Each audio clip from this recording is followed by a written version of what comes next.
button to the mic on when you're ready to talk until you see it light up. Well, they'll control it from back there and turn it down and up, but we still have to make sure it's on.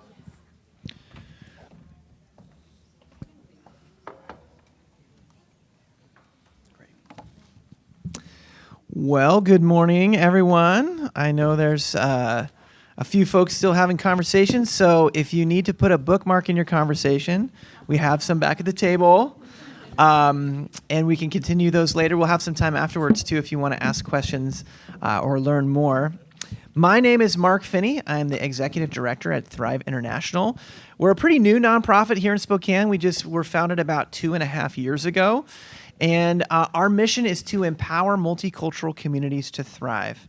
Our main areas of focus are working with youth, with women, and also focusing on issues of housing, because we work together with a lot of other agencies that serve refugees and other immigrants here in the area. And those are areas that we really feel like we can make a contribution and fill in some gaps and help achieve that mission where folks who move here have a chance not only to survive in Spokane, but to really flourish. So that's kind of our vision. We say our tagline is to help people move from surviving to thriving. And we say that because we acknowledge that immigrants are people who already know how to survive. You can't get to Spokane unless you are pretty savvy at figuring out how to navigate the world. And I know probably many of us have immigration stories, either if it's our own story or a parent's story or a grandparent's story. My great-grandparents came here from Sweden and Ireland at the turn of the last century. And I don't know too many details, but I still have a little Swedish Bible that came in the pocket of my great-grandfather as he rode in a ship from Sweden to Portland, Oregon. And I don't know how long that takes, but I'm sure it took a while. So he was a survivor, and so are the other folks that arrive here. So we want to recognize those survival skills. We also want to give them access to resources, whether that's language skills or social supports. Mostly, it's just friendships. So we specialize in rebuilding community. We started here in Spokane with a youth program and a women's program and a dream of doing housing, and just started a few weeks before the Ukraine war started. So when the Ukraine war broke out, we ended up with tens of thousands of Ukrainians pouring into the country. Initially over the southern border is how they got here, because they weren't allowed in any other way. And I found out that there were hundreds of families living in Spokane who didn't have access to social services and were struggling with housing. And through some state funding and a person I knew who happened to own a vacant hotel, we were able to set up a 100-room emergency housing shelter that we call the Thrive Center. It's just on the other side of downtown. We've been there for 2 years, a little over 2 years now, and I just heard from our staff yesterday that we've had 975 residents. Mostly from Ukraine, but we've had about 10 or 12 other nationalities as well, Syrians and Afghans and Congolese folks. So we're really proud of what we've been able to do and excited that we've been able to be a part of a movement in Spokane to welcome and help people really do well. About 8 or 9 months ago, King County gave me a call and said, hey, we heard about what you're doing in Spokane. We're having housing issues also in King County with folks from Venezuela and Angola who are arriving here, but they don't have family members, and they're living homeless outside of a church. There was about 200 or 300. So they asked if we would go start a program to support them there. So Anna, who's here today with us, said, I'll go. So she packed her stuff in her car, drove over there at the beginning of December, and we've been housing about 350 folks in a temporary housing situation over there as well. So between Spokane and Seattle, we're offering housing to around 550 immigrants every night. And every month we're transitioning new families out into their own independent, self-sufficient lives and opening up the doors for new families to come in. It's been really, really fun for us to be involved in this. It's also really challenging working with a population who mostly doesn't speak English and has come through some really difficult journeys. And that's what kind of brings us here today. As we've engaged with the newest arriving neighbors in our communities, we've heard amazing stories of challenges they faced, of decisions they've had to make, of ways that they've had to leave things behind that I could only imagine how challenging that would be, but also of beautiful friendships that have emerged and dreams that they have. And in many cases, we've seen people who are starting to live those dreams out right here in Spokane.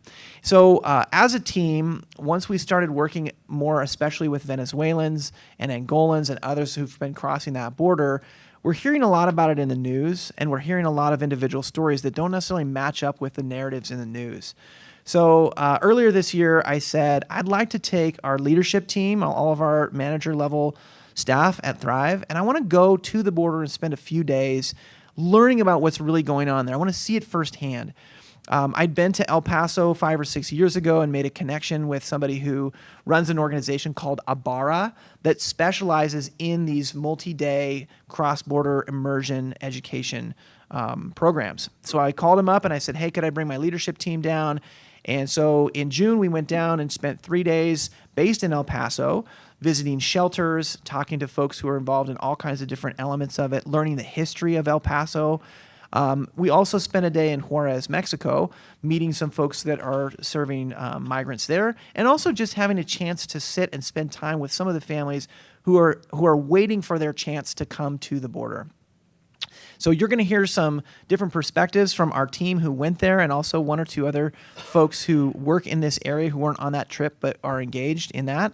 And what I hope you take away is I hope you take away two things, but I'll leave it to you, and we'll have a chance to ask questions at the end too. One, I hope you take away an understanding that it's complicated. It's complicated. And we try to be very nonpartisan or bipartisan in our engagement, so we're not here to promote a political agenda or another one. What I will say is that regardless of which media outlets I'm watching, a lot of times I will hear a storyline that's all-encompassing and reductionistic. All of the border is about this, and then the other side will say, no, all of the border is about that. What we saw was it's complicated, and I hope you get a little flavor of that today, that there's some truth out there in all different places, but a simplistic view of the border is not an accurate view of the border. The second thing is that we talk about the border, it's very impersonal. And borders don't matter unless it makes a difference to the people who live on one side or another or try to go across them. And I'll end my remarks with this before I invite Melinda up to come frame this a little bit more. One piece that was really powerful for me is we spent a few hours in the shelter in Juarez, and we had a chance to meet the families. And my Spanish is no bueno. It's not good, but it is existent a little bit, enough to have a little bit of conversation. And so I sat down next to a guy and started to ask him where he's from and what his name is. And I found out that, Thrive is my day job, but I also work part-time as a pastor here in Spokane. And I didn't know anything about this guy, but I asked him what he does. He's like, oh, I'm a pastor from Cuba. And so we had this neat faith leader connection, and got to hear a little bit of his story of bringing his wife and his teenage daughter from Cuba into Central America and up through the Darien Gap. There were things he couldn't tell me, and I didn't want to push on, but I knew that there was some deep, deep pain there. But that humanized the situation for me. So when I hear news about the border, I don't just think about, faceless hordes of people. I think about Ernesto and his wife and his daughter. And I hope we get a chance for you to think a little bit about that today as well. So I'm going to invite Melinda up to tee us off. Thanks for coming.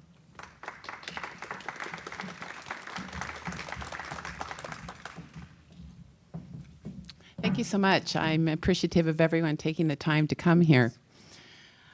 I am especially excited to do this event because I think that there is just a lack of ability and time that we all take to think deeply about what we're doing.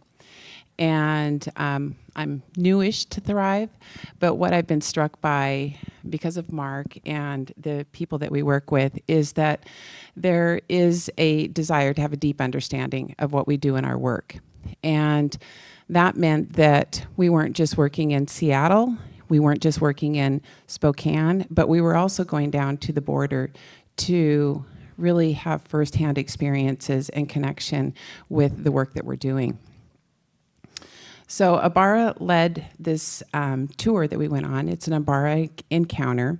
And we did meet with nonprofit organizations, organizations that worked in shelters. We saw the shelters. We toured both sides of the border. Our entire staff crossed the border. And so we were able to see, how does that match up with what we see in the news? We were going to kind of give you a little bit of a context of not just this experience. We've outlined a line of speakers who are going to provide a little different perspective and fill out what this topic looks like from their work. And so we have Sonia, who is in our Seattle office. She is our attorney. We have Anna, who is first responder, director. She does everything. She's going to talk about the people who come directly over the border, and they end up in Seattle where Anna is working. And then we have an opportunity to speak with Evelyn, and she has worked in Tijuana on the border for 3 years. And she primarily works with people who have been trafficked, and she has some just compelling, respectful stories. And so when we tell stories, it's important to know that we're honoring the people that we work with, but we're also sharing stories that we're able to share. And then we have Jim, who's our operations director, and Saw, who's the director of programs. And they're going to also add some context into a photo slide presentation that we have on the border experience.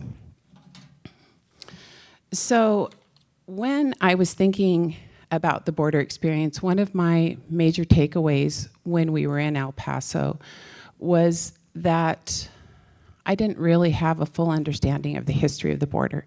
And don't worry, it's not going to be a long history, but it's just a couple of points that will give you a snapshot that it is more complex and it isn't just one political party. It's been something that's been ongoing. So the fence began being built under President Clinton, and he did a particular section of the fence, or the wall, which is indicative of what we think of when we think about the border wall. And it runs all along the border from California to the Gulf of Mexico. And when you get right about around Arizona and Texas, it then is divided off by the Rio Grande. The border took on another kind of evolution of its being built after 9/11. And so President Bush was really concerned about who was coming in, who was coming out, despite the fact that 9/11 wasn't perpetrated by people south of the border. And since then, we can look at how the fence has been built. So President Bush built 800 kilometers, Obama built 200 kilometers, and President Trump built 130 kilometers. I think what's the important takeaway is that all of the present-day presidents have been involved in this border issue, so it's not something that's recent. I'm appreciative that we were able to go to the border and to be able to reflect on those complexities, and I'm appreciative as an organization that we're able to be here and hopefully share authentic experiences that are transparent and that educate you all into just having a takeaway of the complexities and the humanness of this issue. We're going to start off our presentation with our attorney, Sonia, and she's just going to give a snapshot on some of the work that she does in the clients that you serve. Hi, hello. My name is Sonia Rodriguez, and as mentioned, I am the immigration staff attorney for Thrive International. I'm fairly new. It's been a little over a month that I came on the team. I take care of assisting our participants understand the process, their immigration case, which includes preparation and review of their documentation, and really being able to give them that understanding of what is expected of them in this process, but also what they can expect from the different government entities and the procedures and the processes that can take place with their process. And we assist, whether it be asylum seekers, which is mainly our participants are applying for, or TPS, temporary protected status. We help with work authorization when the time comes for them to apply for that. And we assist our participants at no cost to them. And then again, it's mainly asylum seekers who also meet the definition of a refugee, which is persons that fled or were forced to flee due to conflict in their country of origin, or persecution based on the 5 protected categories that our immigration law has identified as qualifying reasons, which is either race, nationality, religion, a particular social group, or political opinion. And so I take care of making sure that they don't surpass the 1-year deadline, and then maybe become disqualified from applying for asylum, which is mostly, again, who we service, and then making sure that we can start them on their 150-day clock towards work authorization. And so our goal is to get them initiated, right? And then be able to have them win their case once they are ready and in a place where they can hire their attorney that's going to represent them. So I initiate them on a pro se capacity. Pro se means they're representing themselves. And then get them started. And again, the goal is that they can reach work authorization status to then win their case, become an asylee, and then a year after that, become a permanent resident and ultimately become a fellow American citizen. So that is my role, and it's very rewarding and fulfilling work. And I'm happy and open to any questions at the end. Yeah. Thank you, Sonia. We're super excited and very thankful that Sonia is able to join our team over on the west side of our state. I don't know if this is a thing, but I'm a Spokanite. But my family came about 30 years ago as refugees from Kyrgyzstan, which was an occupied area of the Soviet Union. So first and foremost, I'd like to say thank you, Spokane, for giving me a future and a hope and allowing me to be what I am and do what I do. So 8 months ago, we just kind of, as Mark said, King County called, we picked up, and we just drove over to the west side. We have been providing temporary housing for 350 people. Currently, we have 18 families that have moved out into stable housing, which is a success. That's super exciting. That's about 50 people who are now living in their own homes, children that are now able to ride their bikes because we are living at the DoubleTree. So that's a moment where we have to make sure that no car hits anyone. Tomorrow, we're going to sign leases for 5 more families. That's about 30 people, individuals. Next week, we're having 14 more families go through intake process to move out into stable housing. So that's a lot of excitement that's happening very in short spurs, but we love that. We currently, in our program participants, we have 182 children and 165 adults. So we have a lot. We are a fast-paced, moving type of situation in King County. And I guess describe what we do. We provide temporary housing, but not only that, we provide wraparound services. We have a team of resource coordinators who are able to come alongside our residents and say, oh, you have an appointment issue? Okay, let's schedule that appointment. Oh, do you have a court issue? Well, let's figure out how do you get to the court. You have an asylum, an immigration question or a concern? That's one thing that when we came to King County, we realized that we need, in order for our residents, asylum seekers, to be successful, they need to apply in a timely manner for asylum. That is why we're so fortunate to have Sonia be part of our team, because the minute you apply for asylum, your clock starts to count. So people have to wait 150 days before they can turn around and apply for employment authorization. So if they have crossed the border, are here requesting safety in our country, they need to have access to an actual qualified immigration counsel that can represent and submit their paperwork and represent it in the best possible way. So all the people that are moving out, this is a success because that means they've reached their 150 days. They actually have employment authorization, and our first group of 18 families are actually currently employed. So we are super excited because not only were we able to provide wraparound service, provide stable housing, but we took on trying to find them jobs, try to get them employed.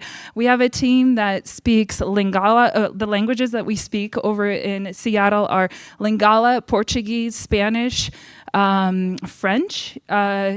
I speak Russian, but that doesn't do much. So we have a very diverse team, and we do life from unfortunately 6 a.m. to 11 or 12 p.m. or no, a.m. 12 a.m.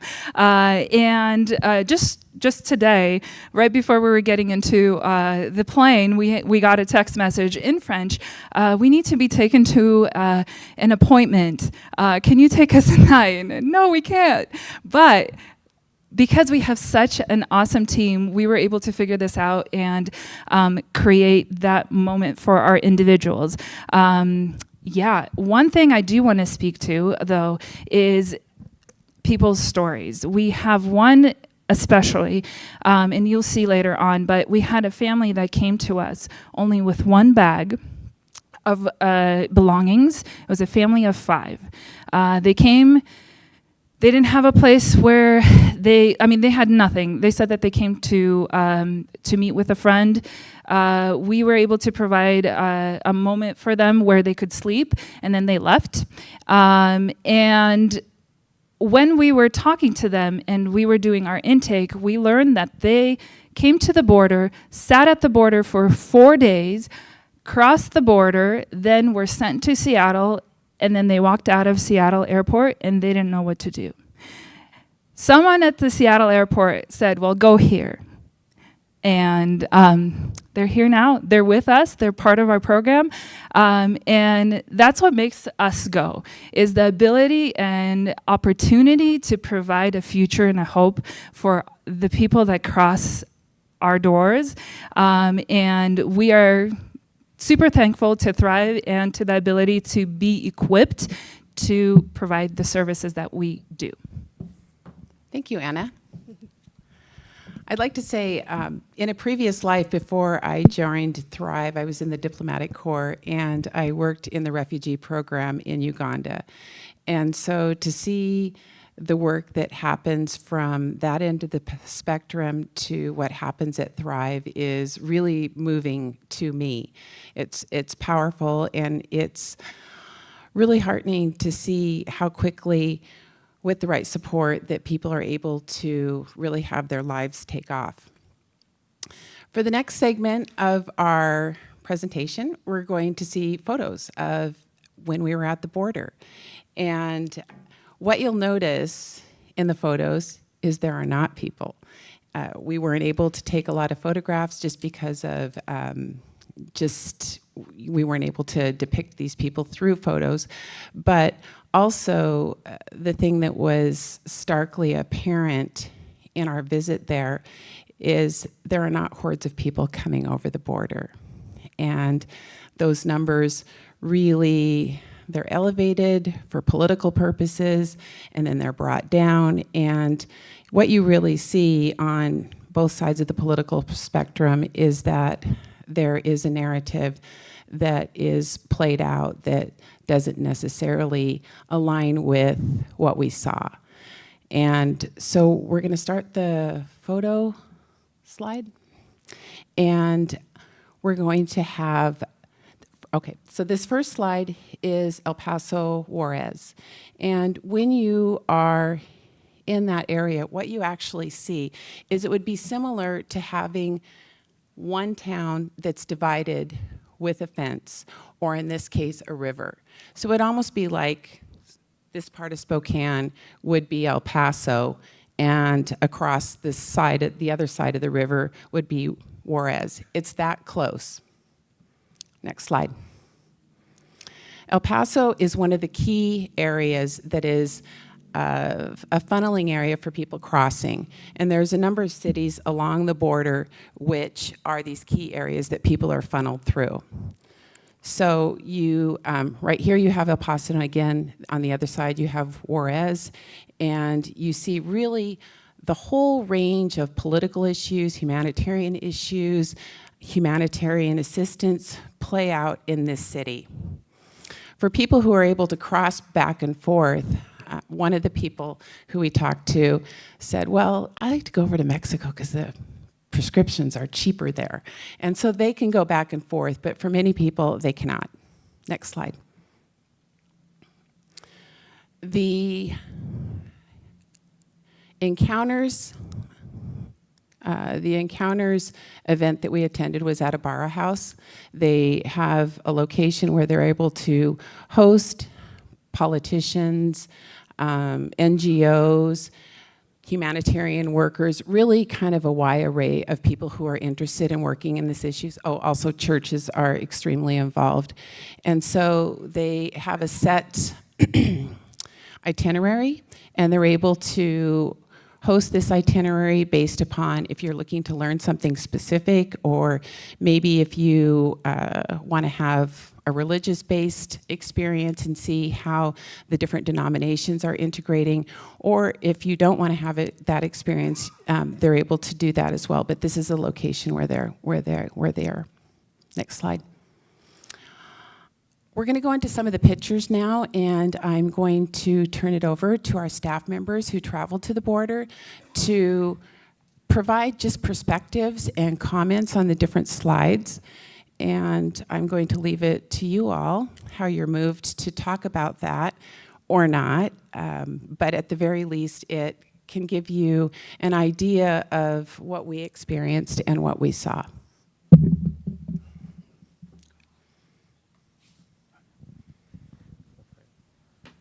Well, that's the picture that we look at right now is the leftover toys and stuff that Ibarra collected at the border site, or the family member brought in, and they store them at the storage area and inside the building. For me, when I walked into that room, having the experience of meeting that family that was dropped off with just a bag, to see that all of this is here, was moving, because the family that was dropped off had 3 children with them, and they just had one bag of nothing. So to see that, especially that toy right there, that was a moment of silence for me. You know, and add something to it as well. So one of the things that I didn't realize is that when you come across the border as an asylum seeker, you're put into detention for 3 days, and everything is taken from you. And only a few things are returned to you. Your cell phone is returned to you and a couple other things, but most of what is taken from you, you don't get back, because it's like going to jail and getting out. And so the humanity of that, of traveling, hundreds and thousands of miles to get to the border, and then coming across, and you've already lost a lot, and now you're going to lose almost everything. And then you're not sure what your future is.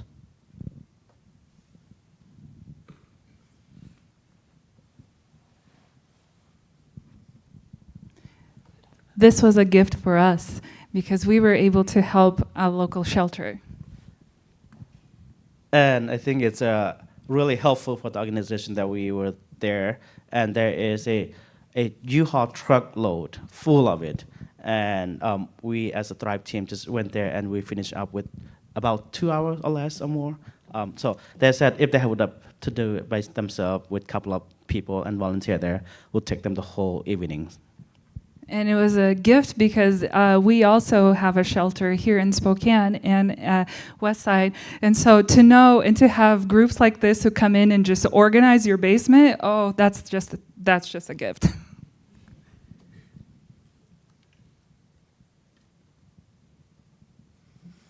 Evelyn, did you want to mention something about this slide that you noticed that was similar to the border in Tijuana? Sure. So one thing that stood out to me was the drawings at the back, and especially the colorful tablecloth that's right in the middle. As soon as I saw it, so I wasn't part of the trip, but when I saw it, I was like, oh yes, that's Mexico, because you can see the Virgencita de Guadalupe and all that different like cultural aspects that you recognize. Oh yeah, that is Mexico. So yeah, that stood out to me. And this was a shelter in El Paso, actually, but kind of a church organized shelter. Next slide. Touching the fence. That's curious how Anna and Saw, how did you feel when you touched the fence? The wall. One of that moment that touching the fence is really a moment that I could realize to myself that as a former refugee, how hard it is and how difficult it is to cross that border. But here we are in the United States and a citizen of the United States that we could just go in and touch that wall. And if we wanted to go to the side, we could just show a passport and crossing that border.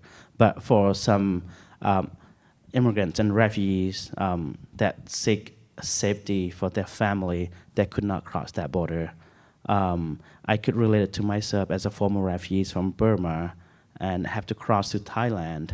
I thought it was difficult, but when I came to Mexico border and see that journey for them to have to cross that border is even harder, I feel like, oh, crossing border to Thailand is a little easier than, and now I see that contrast of the other people who have to go through that is heartbreaking for me. For me, touching that fence was a moment and a feeling of despair a little bit, because not only that we were standing on that, and then we could see Border Patrol drive that little path between the fence and the river or the canal, and or helpless. You just stand there and you're helpless because you understand that this is something that's there. Many things, many concepts run through your mind, many, but I am on the ground and actually on the phone right there dealing with the moment over in Seattle. So for me, it's like I'm honored, but at the same time, I'm sad. So it's really interesting what I learned about the wall while I was down there. Well, I guess we all learned, which is that, first of all, along the whole southern border, there is so much technology between drones and Border Patrol staff and sensors and cameras and so much. There's nobody who comes across the border, no matter where it is, that the U.S. government doesn't know that they're coming across. Now, where the wall is, if it's in not a real rural area, Border Patrol could be there within a couple minutes of detecting that somebody's come across, and all the wall does is give them a couple more minutes for Border Patrol to arrive because they have to get over it. But they can get over it. Almost everybody can get over it one way or another. And so it was amazing to realize that the technology makes it so we know every single human being who ever comes across that border. It's just a question of finding where they are. One reality about the wall is that I live in Tijuana, and it's not, it's part of an everyday life to see the wall across the city. And there was this one time, and people know that the wall is there. And there was this one time that we were taking a group of kids to the school, part of the school program. And in the school bus, some of them had never gone out of their neighborhood in the red light district. And as soon as they saw the wall, they were so surprised, and they were saying, "Oh, hold on, is that the other side? Is that the other side? Is that the United States?" And we were like, "Yes, that is the United States." So for them, it was such a shock to see. Oh, okay, so this is the land that's been divided by this red wall across, and specifically in Tijuana, there is a place called Friendship Park, and there are different drawings and that just show all the different nations that have come there, and it's usually being built on or modified every now and then.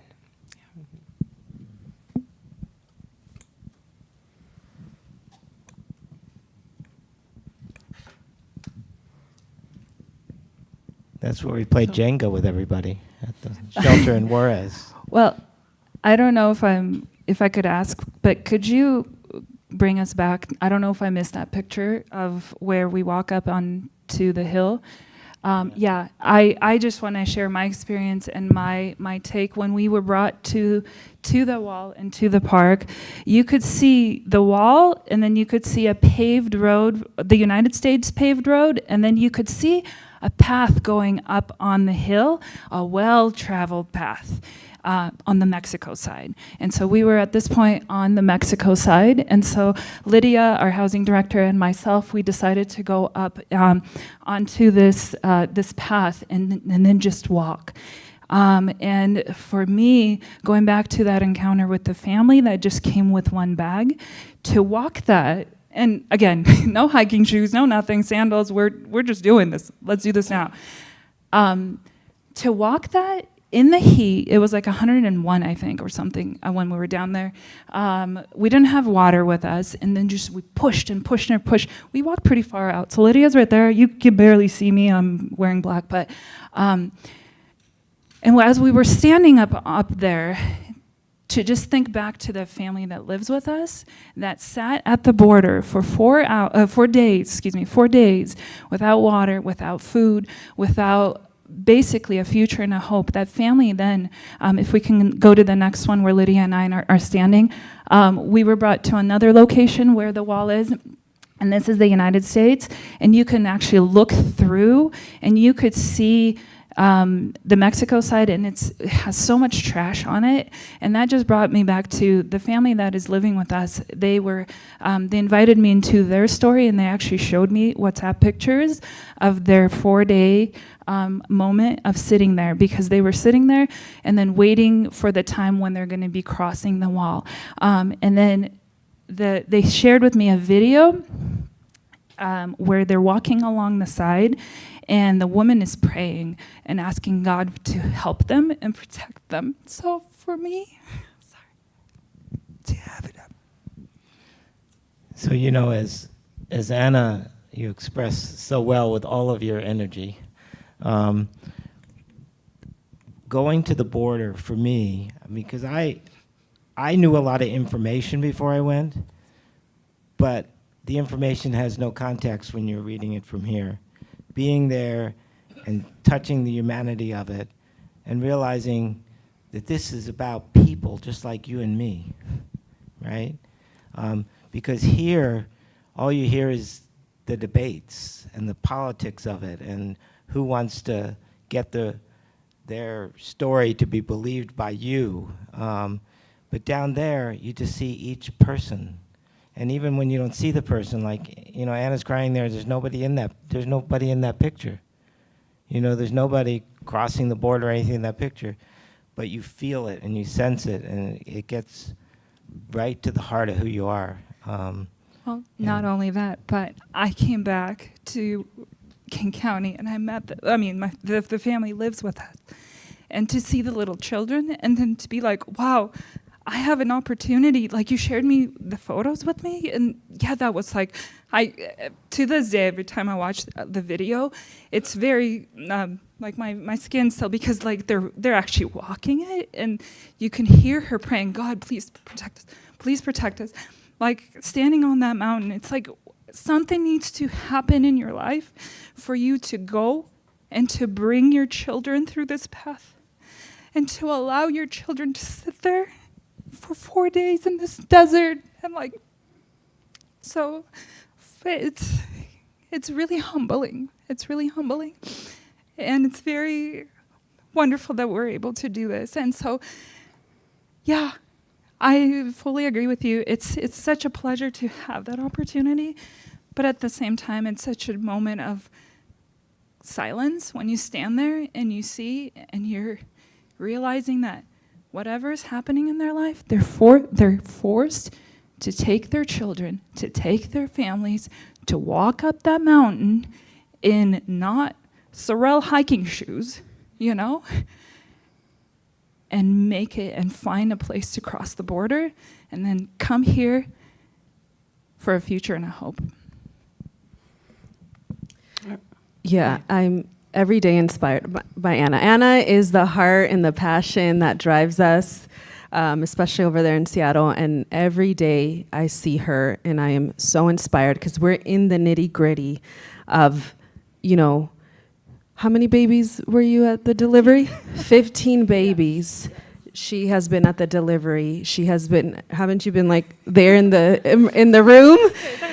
Yes. And so because we're so in it, you know, we hear their story when they arrive, and now we are walking with them on the way from surviving to thriving. You can't not have your heart. We've had many moments of crying in our little, you know, office, in our little lounge area, and so it takes a lot of heart and a lot of passion to be doing this work. And thank you for inspiring us all. I think this is building on that. We're going to move to Evelyn, and Evelyn is going to talk about the work that she did on the border. She's been there 3 years. She's going to tell us a little bit about the organization she worked with and the population she worked with.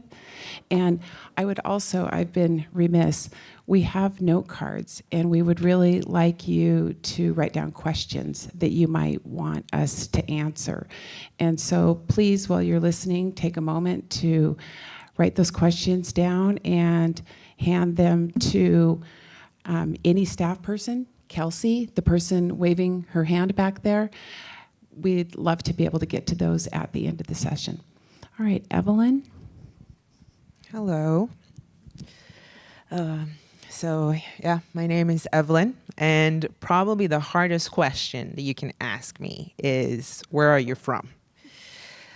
You see, my passport country is Costa Rica, but I was raised in Nicaragua and Senegal, and I currently live in Mexico. So you see where I would have a hard time answering that question.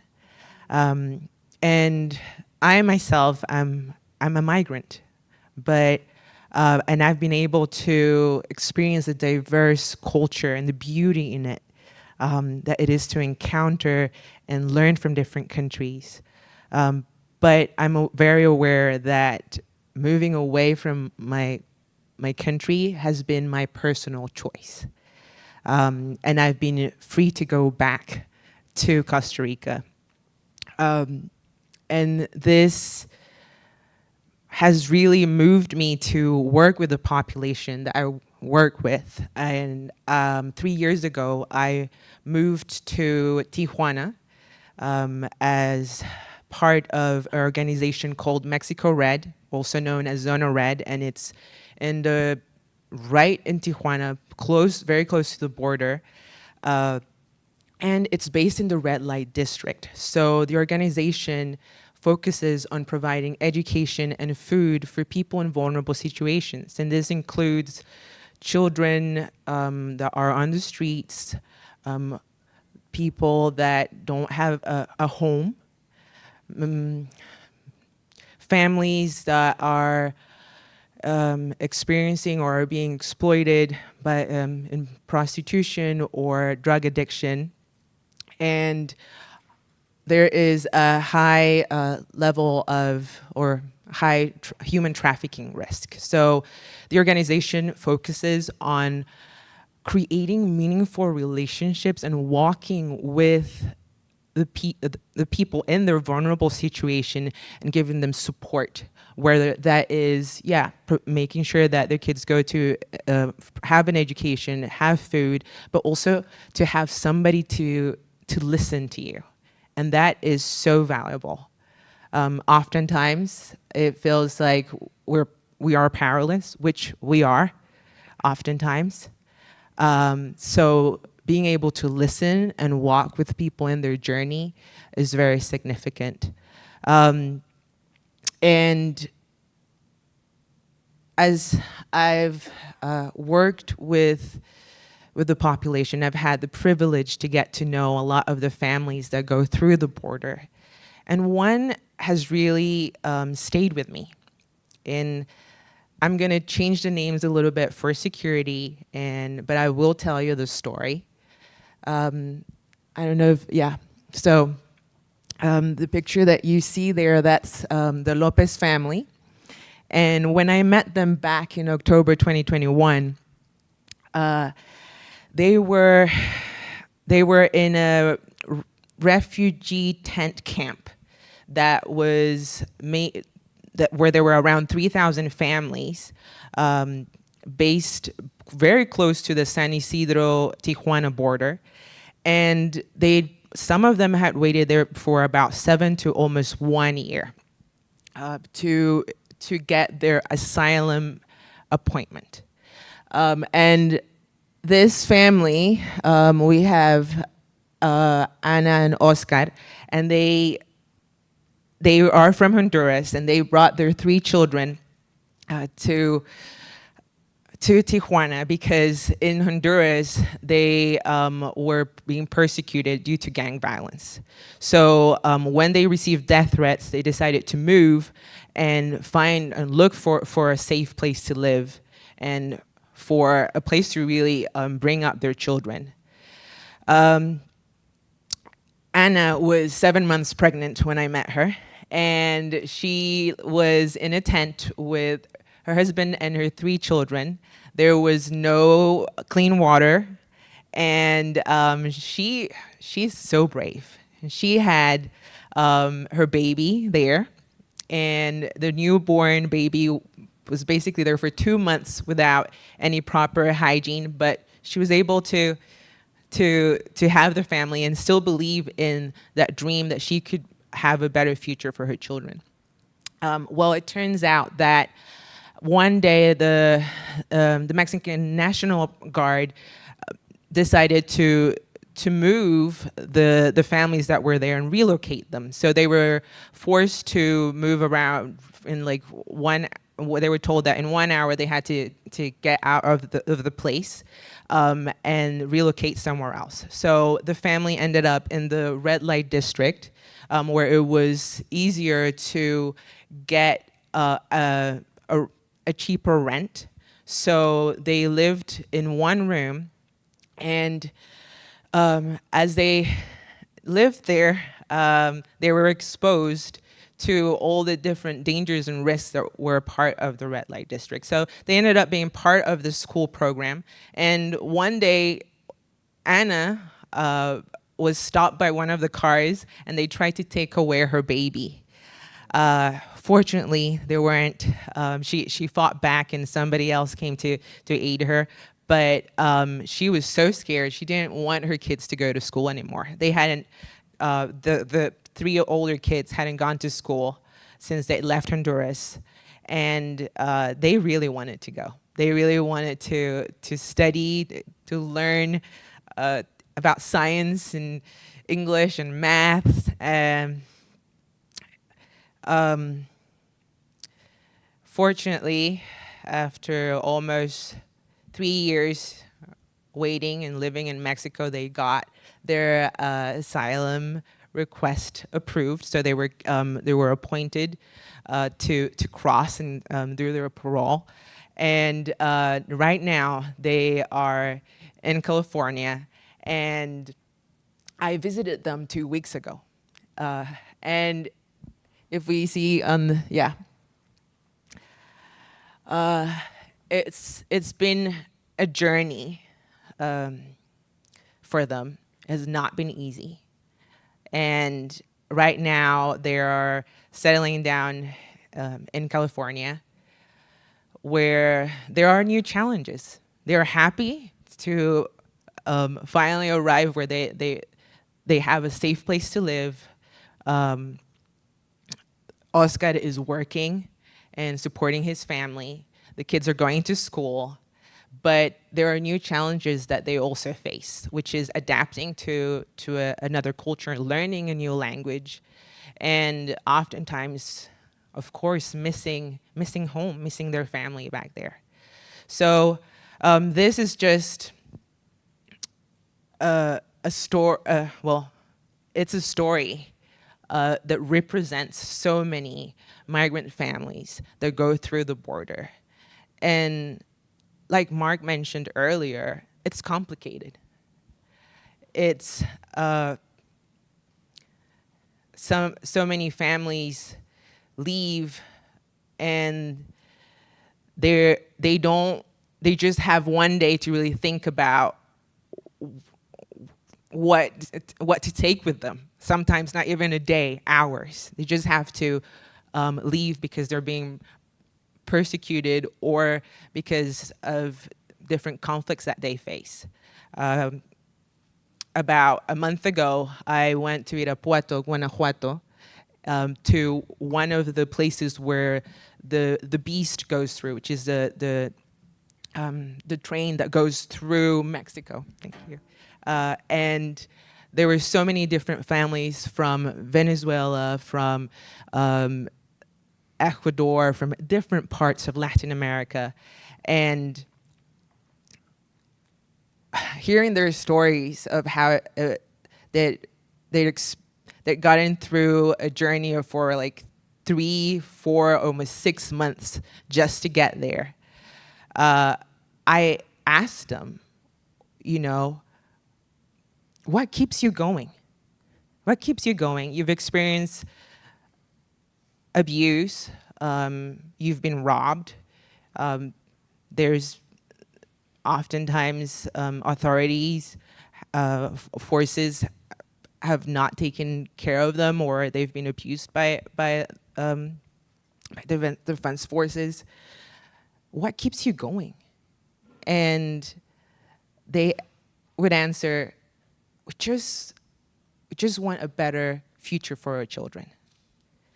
And that's why we keep going. At this point, we know going back to our country, we don't have a future there. We can't go back. So we're seeking, and we want to have a better future for our children and hope for them. So this has been my experience, and their journey has impacted me in many ways. And I hope it impacts you as it has to me. Yeah. Thank you. Appreciate it. Appreciate you sharing. We're going to move to questions. I don't know if you wrote questions down, or we're going to have Mark come up and speak to whatever's on your hearts and minds about asking about our experience or about asking about the work that we're doing. So, Mark? Okay, it looks like we might have a few questions coming up. While they come, I'll answer a few questions that I get a lot in this line of work. One is, why don't people stay in Mexico? Or, for folks, in some cases, we have people who are from Angola in Central Africa who fly to Brazil, and then, you don't need to know much about geography to know that Brazil is a long way from Texas. And they'll walk or hitchhike from Brazil through 15 other countries to get here. Why don't they stay in Brazil or one of those other countries? I think that's a great question. And I've asked a lot of people that who've been on these journeys, and the consistent answer I get is that it's not safe, or they won't let me work, or there's some other reason why, they'd be happy to stay somewhere else. Especially people from Central America would love to stay in a Spanish-speaking country, but they get to Mexico and they're not allowed to work, or they're extorted because people can tell that they're not citizens there. There's a lot of reasons why sometimes it's hard to imagine in our society where we're so protected, why people wouldn't have the same protections that we do. Law enforcement's a basic one. I generally trust police officers, but in many of these other places, the police will show up to take your money or to throw you in jail if you don't pay them enough bribe. And that's not a safe thing, especially if you're an immigrant in another country. So safety is a number one concern. The other thing is I get a lot of questions about the demographics of who these people are, because especially on the side that is inviting us to be very afraid of migrants, we're hearing a lot of stories about violent individual men. And to be fair, about 15, 20 years ago, as we experienced large fluctuations of people coming back and forth across the Mexico-United States border, there were a lot of single men who came here to work, especially in agriculture. Here in Washington, we really rely on migrant labor for our agricultural businesses. And over the years, there's been lots and lots of cross-border worker traffic. But as we talked to those people, especially in El Paso, they said it's really changed. It used to be a lot of guys coming here to work and take money back to their families. Now it's a whole lot of families with little kids. In fact, the majority of people are families with children, and that's who we serve. So every family that we have in our shelters, especially in the Seattle area, is all families that have minor children or women that are pregnant. And I've got 4 kids from ages 14 to 7. I cannot imagine going for a hike in the desert for even a few hours with them, much less some of these people have been on a journey that's 8 months or a year. And going to detention with your kids, taking them to a place where they're going to experience life in jail for at least a few days, sometimes months, is not something you would do unless you had a really good reason to do it. And everybody that I talk to gives me a reason of, we didn't feel safe. It's not a matter of like, oh, we just want to make more money. It's a matter of, my kids were starving to death. My kids couldn't go to school because of the gangs. My kids were being forced to take up arms and join a gang. I had no other option, so I went to the next country, and then we weren't safe there, and so we just kept going. So that's a big context. The last thing I'll say is the United Nations started tracking refugees and humanitarian migrants right after World War II. So, the world is devastated. Europe has been destroyed. The Middle East was full of war. North Africa had war. All of Asia was ravaged by war. And there was like 20 or 30 million refugees in the world after World War II, all over the place. In the last 2 years, we hit 100 million globally who are displaced by war and violence. So it's hard to understand, living in a stable place like Spokane or the United States, how much turmoil there is around the world. And often we don't even hear about it. Maybe some of us have heard 1 or 2 headlines about a civil war in Sudan that flared up about 8 months ago. 14 million people have lost their homes and had to go on the run in the last 8 months in Sudan. And most of us probably don't hear anything about that. That's like half the population of the West Coast of the United States. So there's so much of this happening. It's a push factor that causes a lot of people to migrate. But then there's also what we call the pull factor, that we have a great economy and a really stable society, and our immigration system hasn't been updated since 1965. So there's not enough visas even for people to fill the jobs that are needed here. So when we have a strong pull factor, like a vibrant economy that needs millions of new workers because our birth rates are low and we don't have enough people being born to fill the jobs, then you got these push factors of really difficult societies. There's going to be people making those journeys. So that's a key piece. Let me see if I can answer a few of these questions as quickly as I can, and I'll refer to you guys if you can answer them better. One question: has the southern border had an increase of migrants from parts of the world besides south of the U.S.? The answer to that is yes. And there's 2 ways. Again, and you can Google and fact check me, so I can't cite sources in trying to answer this really quickly. But again, 20 years ago, it was mostly Mexican people who crossed the border back and forth for economic reasons. Now it's people from much further south. Venezuela is not in Central America. It's in South America. It's past Panama. So a lot more people from Venezuela and places further south. But also, I just read an article this week that says that there's a huge increase in the number of people from China and India who are crossing the southern border, including people who have a lot of technological skill. And the article, I think, did you share it? Do you remember where it was published? Was it the Washington Post or? Okay. If you really want to know, ask me later, and I'll try and find it for you. I've got it in my email. But basically, even people who have very high-skilled jobs, like computer programmers, can't get enough visas to come work for Microsoft and other places. So they'll come and cross the southern border with the hope that by being here for a few years, they can work their way into legal status and take those jobs. So there is a big increase. Also, half of our people that we're serving in the hotel in Seattle are from Angola in Central Africa, which a few years ago, folks said that never happened. The first wave of Ukrainian refugees came across the southern border, and that created a whole new Biden administration program to sponsor them so they wouldn't come across the southern border. But one interesting piece that several people said in El Paso was, we didn't have a border issue until everybody else started blasting in the media about our border issue. And now it's like the whole world thinks that they can come here. And so it's almost like a self-fulfilling prophecy that the more that's proclaimed about the masses of people at the border, the more people in other places think that it might be a good idea to come to the border. There's also a very robust human trafficking network throughout Central America. So if you're in Venezuela and you're having a hard time, it's not easy for somebody to find you and say, hey, for $1,500 US, I'll help your family get to that border. And that happens to be the same network of cartels that also runs drugs up and down. So it's become a massive human trafficking cash cow for. So there's another layer. There's a lot of politics involved. But I'm going to save this one for you. Where can I volunteer? How can I help? Melinda's going to come up on that. And then here's another one. Did you get to talk to Border Patrol agents? What was their perspective? We did have a meeting set up with Border Patrol, with one of their official spokespersons, and they had something come up and they had to cancel last minute. So we talked to somebody who was a retired Border Patrol agent and is now running a shelter for migrants in El Paso. So he couldn't speak officially on the record on behalf of Border Patrol, but he spoke from his experience working for Border Patrol, including being a sector supervisor for years and years. He worked there for 30 years.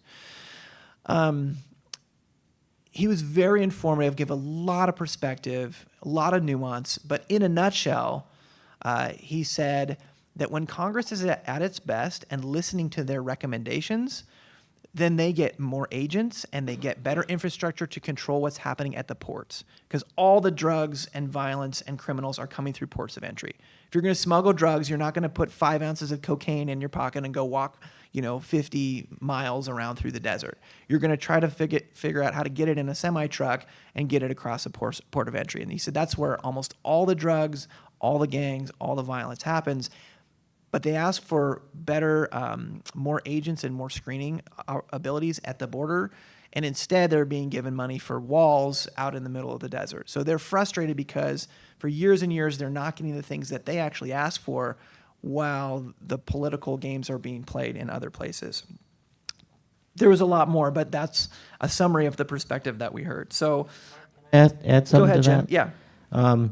Yeah. One of the visual things you see when you see all the cars lined up and the trucks lined up to get across the border, there's a lot of people who daily lives require crossing the border. There's a lot of trade that requires the crossing of the border.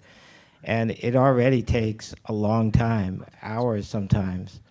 And they probably catch 95% of what's being smuggled in secret compartments in these trucks. But without absolutely stopping traffic, they couldn't get all of it. So that's why these drugs are coming through the ports of entry. It's actually easier to get it through that way, and it's still economically worth it, even if a certain amount of it gets confiscated. Thank you, Jim. I'll do one more, and then I'm going to let Melinda wrap us up with a kind of like what could you do next, or how could you get involved. And if you have more questions and you want to ask one of us individually, we'll stick around for the conversations as well. Here's a question. It says, what would you ask the elected leaders of all parties to do or consider? I would say do what we did. Go down and learn. Now, I know we've had a lot of highly publicized visits to the border with, the border as a background wall, background picture for the media interviews. But it takes time to understand, and you got to hear from more than one voice. We didn't go down there saying we're going to try to make a point. We said we want to go down there and we want to listen and learn. And as we talked to folks down there, they said, this is what we want the rest of, and they've had elected leaders that have gone through these programs. They say, we would like it when people come and they listen and they ask questions, because it is complicated. And I read another article this morning about some activity in another border town called Eagle Pass in Texas. And the whole theme of that article was people in Eagle Pass saying, we're so sick of people coming down and telling us what they think of our border. We live here, and we would love folks to just come and learn and ask questions, because a border town lives in a really close and intimate relationship with things on the other side of the border. Juarez and El Paso is one city of about 4 million people. Tons of, the components in all of our vehicles are made in Juarez and shipped across to El Paso and back and forth. It's this entire ecosystem, and they've got folks from faraway places telling them, you can't do this, or you must do that, or this is a disaster. They said, please just come and listen, because we've spent 400 years working this out, and we would love, policy does matter. We do need secure borders. We don't want gangs crossing. We also want to make sure that this is viable. So we'd say, go listen and learn. And if there's any elected officials here today, or anybody, we will gladly escort you back and go with you on the journey. Mark, one sentence to that. Go ahead. I would say to them, set aside your political posturing, see the humanity. Right. That's great. And- Go ahead, Sonia. Yeah, and then I would just add Congress legislation reform to our immigration laws. As you had mentioned earlier, we haven't had any meaningful change since decades and decades ago. And where the impact is going to really come from is the Congress being able to come together on some sort of agreement, which sometimes seems impossible to me personally when it comes to immigration law. So I would add reform, legislation from our top leaders that will actually do the change. Right. And if you're a policy wonk and want to learn more, talk to Jim. There was a pretty decent bipartisan immigration bill that got torpedoed earlier this year. But those are the kinds of things that wouldn't solve everything, but at least a few meaningful steps forward that we could get people on both sides of the aisle to work on would be great. And if you're interested in more, talk to Jim. He's our resident political guru. And then I'll let Melinda wrap it up, answering where can I volunteer and what is most needed. Okay. Great. First and foremost, I'd like to thank you all for coming. It's a pleasure to be here, and it's really heartening to see all of you who are interested in learning and just finding out more. It's a political issue, and we see it every day, but it's also nice to be able to come here and talk to people who have been there and have had experiences there. The library has been a wonderful partnership for Thrive International. We've partnered with them on a project in Nevada, and we are delighted to be here. And I have to say that I think that this might be the most beautiful view of the Spokane Falls in the city. We're also really appreciative of the staff who's helped us with our marketing materials and just kind of getting out the word. I'd like to also just note that this type of venue, this type of work that we do, whether it's going down to the border, having our subject experts here to speak to us, and also carry out our work at Thrive International in Seattle, is carried out through generosity. And your support is essential that we're able to continue this work and be a resource, not just for our community, but for the people that we serve. So there are envelopes. I would appreciate if you would go ahead and look at the envelope, go ahead and make a contribution, or also contact us on our website. We have a QR code, and you can give there as well. Another way that's really important to us is also getting involved. And volunteerism is something that's hugely important to us, and we just find that it's impossible to volunteer and to not go deep into the work that we do. So you can get in touch with us for volunteering with any of our programs. We have a wonderful women's program, a welcoming and empowering program, a program that works with youth, and also a cultural program. So there are many opportunities. Last thing is if you have any questions, we've got lots of Thrive people here in the audience and on stage. And I can just say from personal experience, they're so awesome and so interesting. So take a moment to grab coffee, a pastry, and we welcome you to stay and visit with people. Thank you so much for coming.